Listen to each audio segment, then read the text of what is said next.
We have board members who refer to teachers as groomers and indoctrinators on Facebook, in personal blogs, and radio interviews. The motion is to remove the perks of being a wallflower from all district libraries. This book is filled with incest, torture porn, socialism, and rape. Really? Wake up! You guys are coming here as a mockery, but okay, go ahead. That's why those kids keep calling me a Nazi, because I burned books! Damn it!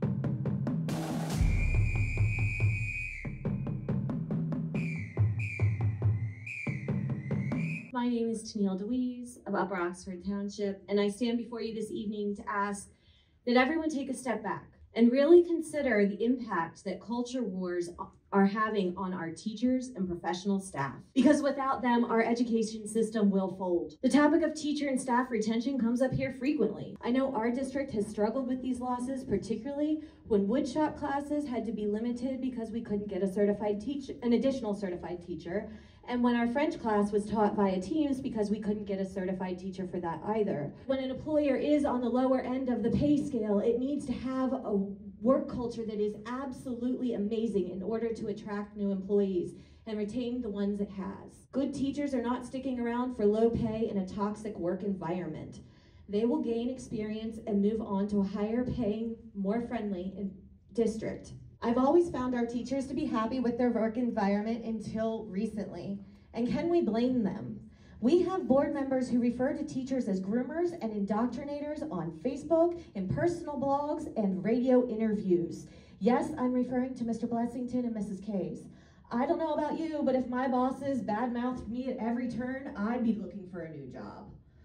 During this summer vacation, a panel of 11 educators read 4 challenged books, and using their professional, in many cases master's level knowledge on age appropriate materials and the needs of their students to make these determinations, they voted overwhelmingly to keep those titles on our shelves.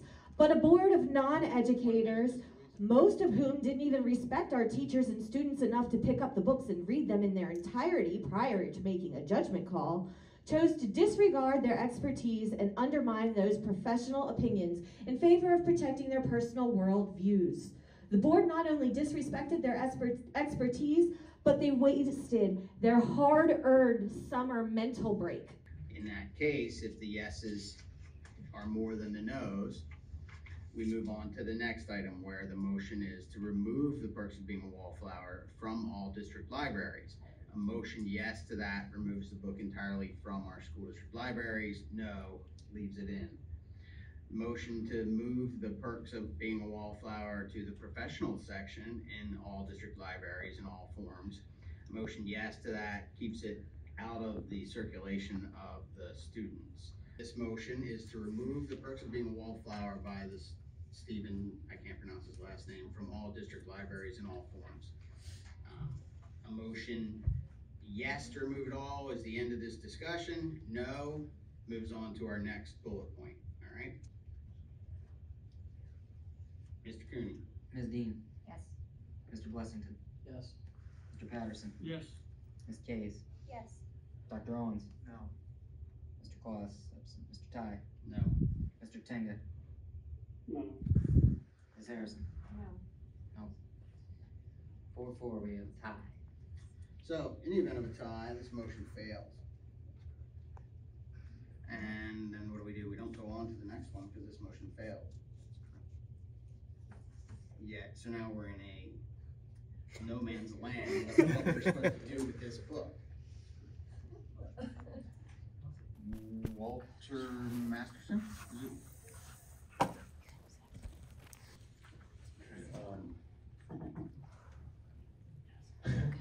We're here today to discuss which books are indoctrinating and sexualizing our children. There are books in this library that teach kids to deface private property, like Harold and the Purple Crayon.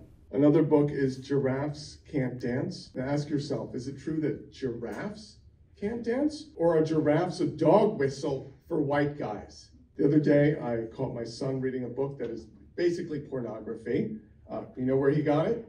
This school's library. This book is filled with pornography. It advocates for the destruction of the nuclear family.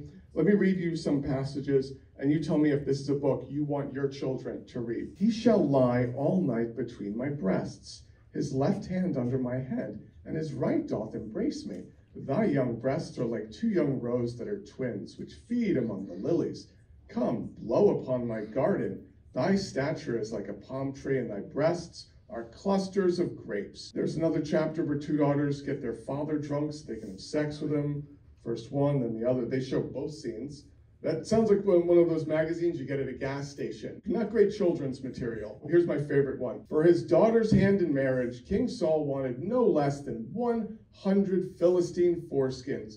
David, really wanting to become son-in-law, took his men and killed enough Philistines to bring back 200 foreskins. David counted them all in front of the king, and for that, he was awarded the princess. This book is filled with incest, torture porn, socialism, and rape. Parents, you should ask yourselves, do you want to bring this filth around your child? And another thing, why is this school teaching my child that pterodactyls are dinosaurs? Pterodactyls are pterosaurs. Do pterosaurs have a long crest in their upper arm bone? I don't think so. Your library has a book called The Dinosaur Olympics, where dinosaurs that are 100 million years apart from each other compete. And you know who else competes in this book? Woolly mammoths. Really? You're worried about trans women in sports? Meanwhile, your kid's running around saying pterodactyl is my favorite dinosaur? Wake up! Thank you. Maximilian Clark. Yeah, right. We need to know what township you're in, sir. I'm Oxford. Well, Thank you. No, township. Lower. What township are you from? Lower. So you're not from this district? Yeah, this listen lower. No, I don't think he is. Look. You guys are coming here as a mockery, but okay, go ahead. It was okay though. Look, with I the think college we're all here for the same reason. It's because we want to see children safe. We want to see them protected. We Everybody want to care is for in them. this district. I hope you're not making a mockery of our district. I'm not. How could I? Okay, Look, that's no, fine. look, I'm legitimately Let him go. on your side here. Okay? I understand the tempers are high. There's been a lot of yelling on both sides. We are guarded, but we're trying to protect our kids, right? Best we can, and we need to. What we did here, we only had half this board brave enough to stand up and ban this book, but it goes deeper. This gay agenda is getting out of control. 8% of Americans identify as gay. 1 in 12 people identifies as gay. That means if a book has 13 characters, one of them statistically probably gay, what are they doing in the library? When you think about it, right? 1 fish, 2 fish, red fish, blue fish, black fish, blue fish, old fish, new fish. This one has a little car, this one has a little star. Some are very sad, some are very glad. 12, glad, happy, gay, banned. We have to, right? Because it's like, I read books with gay characters when I was a kid. It didn't affect me because I'm straight. Same way that I read books with dragons in it, didn't affect me because I wasn't a dragon. But if someone who is gay, if they read a book with a gay character, they might think that that's normal. So only by restricting media so they never hear of a healthy human adult who's gay, we protect them from that idea. And so, these gay kids who live in our district, without a point of reference, they'll probably just think that they're broken in some way, that they're weird, right? That they're, because wow, actually, now that I'm saying it out loud, it's because when I read a book, I feel very grounded in the idea that oh yeah, this is me. But if a gay kid doesn't have gay role models, jeez, do you think that's why the suicide rate is so much higher among queer youth? Because there's voices condemning them for something they can't help? Jeez, wow, I hadn't actually thought about this before. But it really makes sense, right? Because if a kid sees a gay character and says, that's me, that's probably part of them, right? It didn't change them, it's just something that's already there. So I guess really the neutral thing, if we wanted to protect kids, would just be leave the books alone, I guess. God, I guess Jesus would probably hate that we're going after these defenseless kids who are just trying to figure out who they are. Oh my God, I'm so sorry, I hadn't thought this through. And because I know of people who have been kicked out of the house, who had their kids kicked out of the house for being gay, Jesus would hate that. I'm sorry, I gotta go talk to my wife. I hadn't really thought about this. I'll see you guys at the book burning. That's why those kids keep calling me a Nazi, because I burn books! Damn it! Sylvia, we gotta get Devin back. I know he's just 12, but geez, he didn't mean it. He didn't mean it. I'm the bigot! There you go. Tennille Deweese. Critical race theory was unnecessary, and certainly gender education was not taught in the public school, but at home by parents as it should be. No one apologized for white nor black privilege, as all lives matter. There was no pornography or smut in our school libraries. Having recently and read the social media post of one individual who has addressed this board and bragged about being on George Soros's payroll.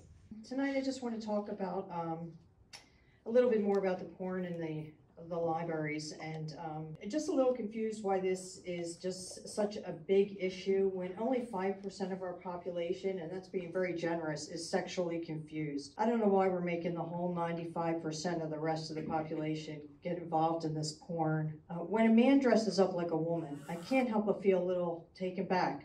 Some of these men spend more time on their hair and nails than I did in my whole lifetime. With the people in this room that are pro-porn in the school library, as a group of women and mothers, do we really understand where this could lead?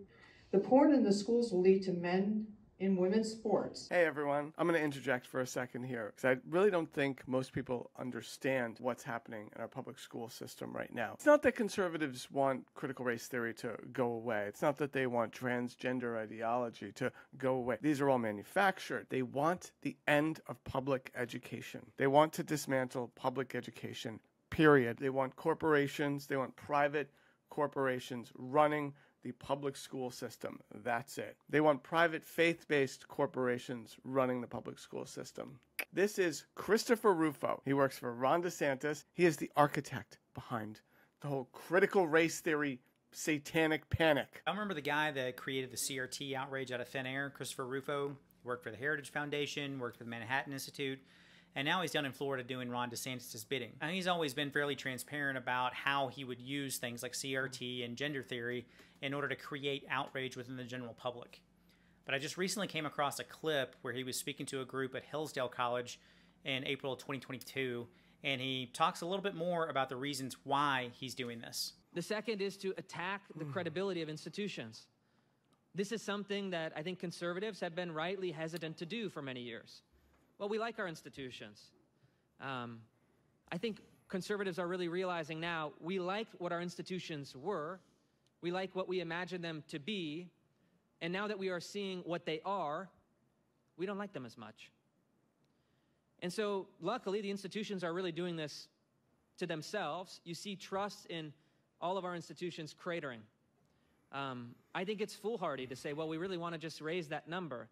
I think you want to create the conditions for fundamental structural change, to appropriate some language.